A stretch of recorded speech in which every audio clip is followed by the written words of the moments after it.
বাড়িতে শাশুড়ি মা আসবে, তাই শাশুড়ি মার জন্য স্পেশাল করে একটি রেসিপি বানালাম। রেসিপিটি বানানোর জন্য প্রথমেই চিংড়ি মাছ নিয়ে নিয়েছি। চিংড়ি মাছটা আগে থেকে ভালো করে কেটে ধুয়ে পরিষ্কার করে নিলাম। কেটে নেওয়া পেঁয়াজ, গোটা রসুন, শুকনো কাঁচা লঙ্কা ঝাল অনুযায়ী এইসব নিয়ে নিলাম।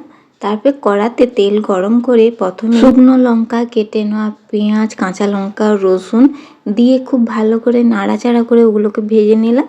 আর ভাজা হয়ে গেলে ওই তেলের মধ্যে পরিষ্কার করে নেওয়া চিংড়ি মাছগুলো লবণ দিয়ে ভেজে তুলে নিই। সমস্ত ভেজে নেওয়ার পর আমি এখানে শিলনোড়া পেতে নিয়েছি। শিলনোড়াতে পেতে নিয়ে এর মধ্যে দিয়ে দিলাম হাফ বাটির মতো পোস্ত আর ভেজে নেওয়া সমস্ত উপকরণগুলো দিয়ে দিলাম। আর দিয়ে দিলাম কুচনো ধনেপাতা। এগুলোকে খুব ভালো করে মিহি করে বেটে নিলাম।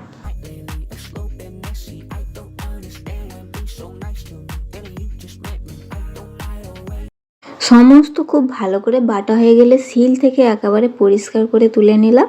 তুলে কড়াতে আরও কিছুটা তেল দিয়ে দিলাম। ওই তেলের মধ্যে দিয়ে তেল গরম হয়ে গেলে দিয়ে দিলাম কালো জিরে, কুচনো রসুনটাকে দিয়ে খুব ভালো করে ভেজে নিলাম।